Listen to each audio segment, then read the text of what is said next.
You are a self-made man or woman. You are where you are and what you are because of the thoughts that you have allowed to preoccupy your mind.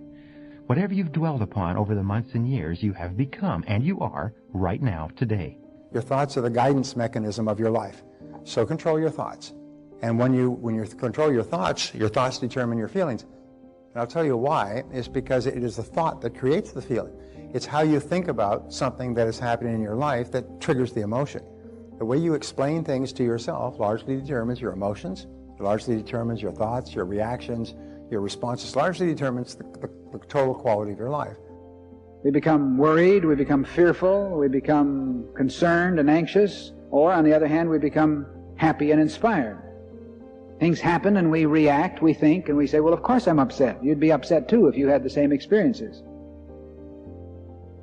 Life is a continuous reaction to outside stimuli to the average person. So one may be happy or sad, or life has meaning or is meaningless by evidence of what happens to us from day to day. But if you don't want to be upset, you needn't be upset, you see. The incident happens, there's no use denying it, but as far as your experience is concerned, the incident is completely external. It's always on the outside. What happens in your mind happens as a result of your attitudes and your feelings and your habit patterns. Your thoughts are your reactions to the incident, always. The incident did not make the thought.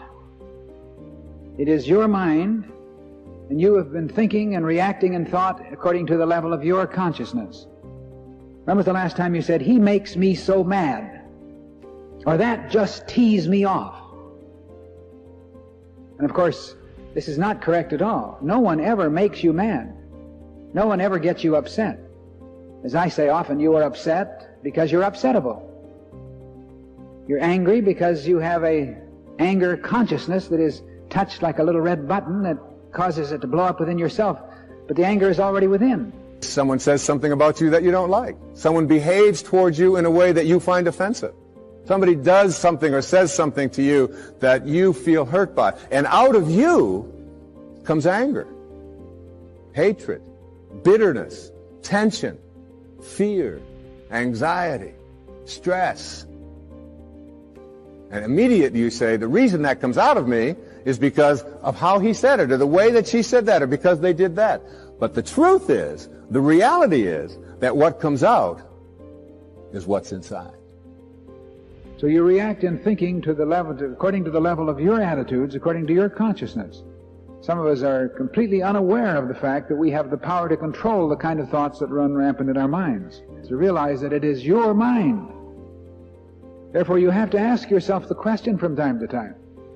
When you find yourself terribly upset or concerned or anxious or worried about something that's happened, take a good look in yourself and ask yourself this one question. Why do I allow people or experiences or things to determine how I'm going to think or feel or act? In the same way, we're susceptible to the programming of mass media that is designed especially to control and influence thought, simply because we've allowed ourselves to react. We are led into a life that is not really our own at all. We don't live our lives. We live lives that are conditioned by outside stimuli. But that's because we refuse to accept the responsibility for our own thoughts. So the very first step in this process that we're calling the art of thinking is to know that no matter what happens in your world, no matter what happens out there, no matter what you read in the papers, no matter what is taking place around you or to you, you always have a choice. Your anger is your choice, and you can always choose to be happy, angry, depressed, miserable, upset, or you can choose to be fulfilled and do something positive in this moment. It's always up to you. You can choose to think positively or creatively. You can become the master instead of the slave. It's not easy to think happiness when you're unhappy, because your unhappiness is busy manufacturing more unhappy thoughts. We're busy manufacturing negative thoughts to fulfill the negative state of consciousness, and it goes round and round. It's a vicious cycle. But as I say so often, you don't have to have anything to be happy about ever. You can be happy simply because you want to be happy. Abraham Lincoln once said, a man is about as happy as he makes up his mind to be. This is the key to the positive life. This is the key to positive thinking. It's simply determining that you have control and you can think the kind of thoughts that you want to think. and making the commitment at the beginning of the day and regularly through the day that you're not going to allow people or conditions or circumstances to decide how you're going to think or feel. Fact is, you always have a choice. You always have a choice. And this is a very important realization. You better not read the news for a while until you keep yourself in perfect peace and develop the capacity to control your own thoughts. Then you can read the news and listen to the news and see what's going on in the world, saying that the world has problems today. But not I have problems, the world has problems. Then suddenly you're in a state of consciousness where you can be a creative asset to the world, but at least you're not going to be destroyed by it. If you'll give it a good try, it will completely change your life for the better. Now I'll try to outline the 30-day test I want you to make. Now keep in mind that you have nothing to lose by making this test, and everything you could possibly want to gain. First, it's understanding emotionally, as well as intellectually, that we literally become what we think about, that we must control our thoughts if we're to control our lives. I want you to write on a card what it is you want more than anything else. Make sure it's a single goal and clearly defined. You needn't show it to anyone, but carry it with you so that you can look at it several times a day. Think about it in a cheerful, relaxed, positive way each morning when you get up, and immediately you have something to work for, something to get out of bed for, something to live for. Look at it every chance you get during the day and just before going to bed at night. As you look at it, remember that you must become what you think about, and since you're thinking about your goal, you realize that soon it will be yours. Stop thinking about what it is you fear. Each time a fearful or negative thought comes into your consciousness, replace it with a mental picture of your positive and worthwhile goal. There will come times when you will feel like giving up. It's easier for a human being to think negatively than positively. That's why only 5% is successful. You must begin now to place yourself in that group. Don't concern yourself too much with how you're going to achieve your goal. Leave that completely to a power greater than yourself. All you have to do is know where you're going. The answers will come to you of their own accord. For 30 days, do your best. If you should fail during your first 30 days, by that I mean suddenly find yourself overwhelmed by negative thoughts, you've got to start over again from that point and go 30 more days. Gradually your new habit will form until you find yourself one of that wonderful minority to whom virtually nothing is impossible. Don't forget the card. It's vitally important as you begin this new way of living. In your spare time during your test period, read books that will help you. Inspirational books like Dorothea Brand's Wake Up and Live, The Magic of Believing by Claude Bristol, Think and Grow Rich by Napoleon Hill, and other books that instruct and inspire. Nothing great was ever accomplished without inspiration. Above all, don't worry. Worry brings fear, and fear is crippling. The only thing that can cause you to worry during your test is trying to do it all yourself. Know that all you have to do is hold your goal before you. Everything else will take care of itself. Remember also to keep calm and cheerful. Don't let petty things annoy you and get you off course. Remember that you must reap that which you sow. If you sow negative thoughts, your life will be filled with negative things. If you sow positive thoughts, your life will be cheerful, successful, and positive. Live this new way, and the floodgates of abundance will open and pour over you more riches than you may have dreamed existed. Money? Yes, lots of it. But what's more important, you'll have peace. You'll be in that wonderful minority who lead calm, cheerful, successful lives. I want to talk to you today about one of the most important single aspects of success, of all kinds of success, and it's what you've heard of called a positive mental attitude. A positive mental attitude is a generally constructive response to the stresses that face the average person every single day. A positive attitude is where you feel that you have the ability to control your world and to control your life. A positive attitude is like a chicken and egg thing. If you're successful, you're positive. If you're positive, you're successful. Which comes first? It doesn't really matter, but we know this, is that positive thinkers are men and women who accomplish an awful lot more than people who have negative mental attitudes. Your job is to develop a positive mental attitude. Your job is to become thoroughly positive and constructive towards yourself and your possibilities and the world around you and the people in your life. And the way you do this is very much the same way you develop physical fitness. Now, if I were to say to you, if you go to a gym and you work out on a regular basis, an hour, hour and a half a day, and you do this every day for 30 days, and you match that with a proper diet, that you'll actually see a difference in yourself physically. Now, if I were to say that to you, you'd say, oh, of course, anybody knows that. If you worked out steadily for 30 days, you'd notice a difference. Well, it's the same thing with mental fitness. So I'm going to ask you to do this for me. I'm going to give you 7 steps, 7 things that you can do, 7 things that have been proven to work. What I'm going to ask you to do is that you practice these 7 steps for 21 days. The reason for this is it takes 21 days to develop a new habit pattern of any kind. If you work on a habit pattern and you practice it every day, you begin to develop new neural grooves in your brain that cause you to think and act more optimistically automatically. You get up in the morning feeling better. You are more positive toward the challenges you face during the day. You're more optimistic in the face of adversity. You start to become a more confident and optimistic person.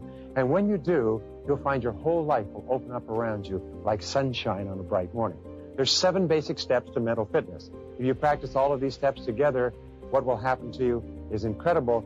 But here's the first rule, and this is the rule that runs through everything, and it is this. Remember that everything counts. Everything that you do counts. The biggest mistake that people make is they think that only what they want to count counts. No. When you read a book, when you listen to an audio program, when you go to a course, when you go to bed early and get up early and you work, it all counts. And it's all going on the plus side of your ledger. But when you watch television, waste time, hang out, fool around, and so on, all of that counts as well. And it's going on the negative side of your ledger. And here's an important point. If what you are doing is not moving you towards your goals, then it's probably moving you away from your goals. Nothing is neutral. Everything that you're doing is either moving you toward the things that you want to accomplish in life, the person you want to be, the wealth you want to accumulate, or it's moving you away. Everything counts. And your job is to remember that everything we talk about counts. It affects you one way or the other. And your job is to use every single one of these as often as you can. In 21 days, you won't even notice the difference. You'll be so astonished at yourself. Number 1 is positive self-talk. Positive self-talk, it means that you are optimistic in your conversation with yourself. What we have found is that 95% of your emotions, how you feel about yourself on a minute-to-minute basis, are determined by the way you talk to yourself. This is called your inner dialogue. It's the stream of words and thoughts and feelings that course through your day like a river going through your mind. The sad fact is that if you do not deliberately and consciously talk to yourself in a positive and constructive way, you will, by default, think about things that will make you unhappy or cause you worry and anxiety. Remember, your mind is like a vacuum. It will not remain empty. If you don't fill it with positive thoughts, it will fill with negative thoughts, and you know exactly what I'm talking about. Your mind is like a garden. If you do not deliberately plant flowers and tend them carefully, weeds will grow without any encouragement at all. If you don't think positive thoughts and can take good care of them, negative thoughts will grow in your mental garden without any effort on your part. We know also that there is a thing in cognitive psychology called explanatory style. Explanatory style has to do with how you explain things to yourself.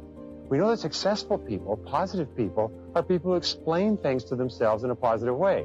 They say, well, that's an interesting situation, or, oh, that'll work out okay, or don't worry about it, everything's going to happen for a good reason, and so on. Positive people are those who constantly take what is happening, and whereas negative people interpret them differently, explain them differently, positive people turn them around and explain them well.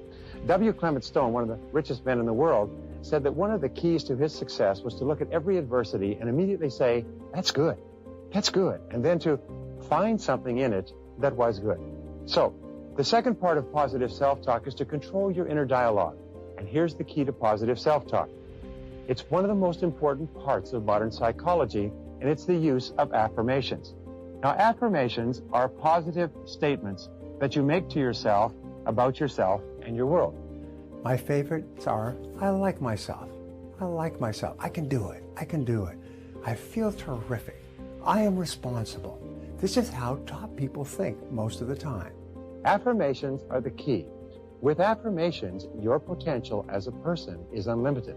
The discovery of affirmations and the development of affirmations as a science has been one of the greatest breakthrough areas in human potential. If I could give you one secret of success, it would be this. It is to talk about the things you want and refuse to talk about the things you don't want. It's to talk continually in terms of what you want to happen. It's to interpret things continually in terms of the way you want them to be. It's to continually control your inner dialogue so you're always saying the things to yourself and then to others that are consistent with the person you want to be and the life that you want to have. Remember, 95% of your feelings are determined by the way you talk to yourself. It's absolutely essential that you talk to yourself the way that you want to be. The second key is positive visualization. Now, perhaps the most powerful ability that you have is the ability to visualize and to see your goals as already accomplished. See your life as ideal in every way. The way you do this is you create a clear, exciting picture of your goal and your ideal life and replay this picture on the screen of your mind over and over again. The rule is that all improvement in your outer life begins with an improvement in your mental pictures. And you completely control the pictures that you play on the screen of your mind. As you see yourself on the inside, you will start to be that person with those accomplishments on the outside. If you see yourself and think about yourself as an extraordinary person, if you see yourself as a success, if you see yourself as happy and positive and confident, in control, if you see yourself as a loving parent or spouse, you will act that way toward others.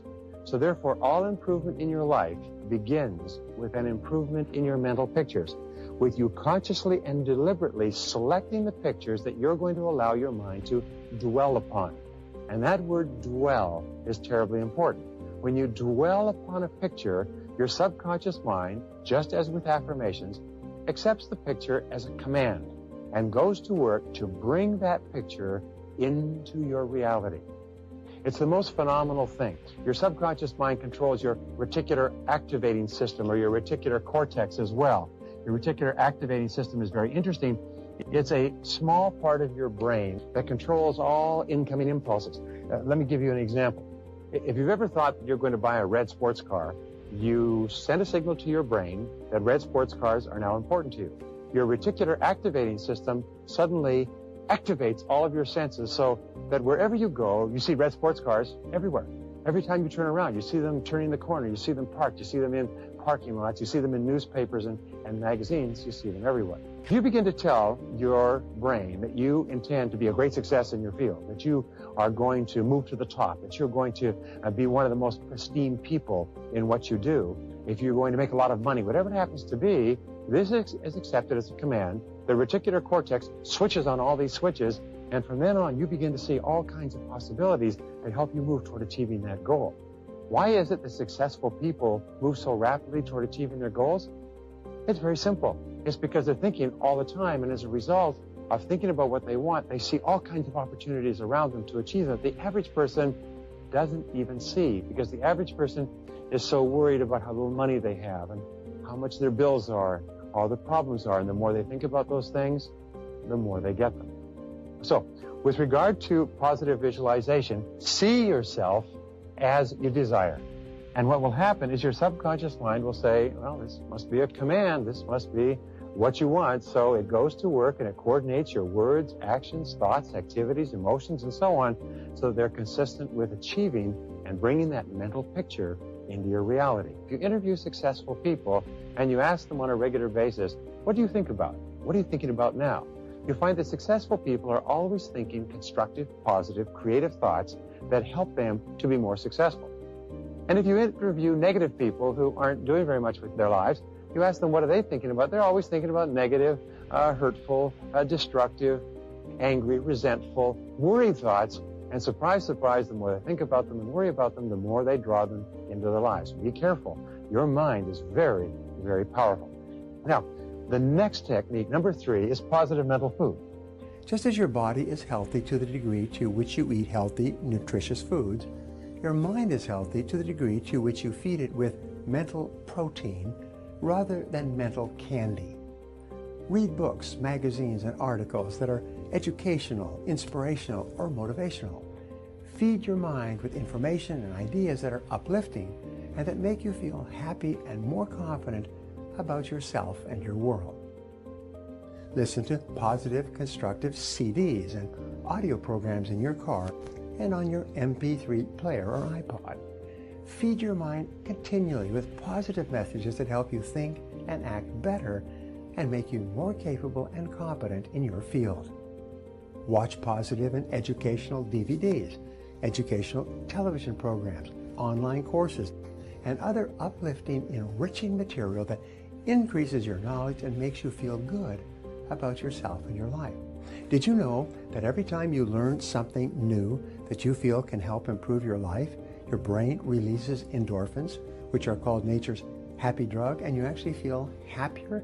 Even before you take action on a new piece of idea, you feel happier that you have learned a new idea in the first place. Just as we said before, that you become what you think about, if I were to say to you, oh, there's a remarkable discovery. Did you know that you become what you eat? That your food determines your physical health? If I were to say that to you, you'd say, oh, give me a break, Brian. Everybody knows you become what you eat. The problem is we just don't eat the things that we should. Positive mental food is exactly the same. You become what you think about most of the time. In other words, your whole life today, everything around you has been determined by what you think about most of the time. Now, if you think about positive, constructive, success-oriented, happy things, you start to have more of those in your life. If you think about movies and television and sports and wasting your time and socializing, well, you'll have a lot of those in your life, but you won't have anything else. Remember, whatever you think about most of the time crowds the other things out of your life. So, in becoming what you think about, what do you feed your mind on a regular basis? And this is not something that you are casual about. You must be very, very deliberate and feed your mind a diet of mental protein, of highly nutritious words, pictures, quotes, magazines, television, audio tapes, books, newspapers, and so on. Let me ask you a question. What do you think would happen to you if you read a whole lot of horror books or a whole lot of murder books? What do you think would happen to you if you read these books all the time? Do you think would affect your mind? You bet your bip it would affect your mind. What do successful people read? They read books that are positive and constructive and success-oriented and uplifting and educational and motivational. Your job is to ask yourself when you look at a book, is this going to help you in some way? If you read all the negative stories in newspapers day after day after day, you get the idea, by the way, that our whole society is falling apart. If you read negative stories in magazines, you get the same thing. Things that you feed into your mind have such an enormous impact on your mind. Make sure that what you're listening to, what you're watching, what you're hearing is consistent with what you want to accomplish. Now, the fourth part of mental programming, the fourth part is positive people. Your choice of the people with whom you live and work and associate will have more of an impact on your emotions and your success than any other factor. Why? It's because they control your self-talk and your mental pictures.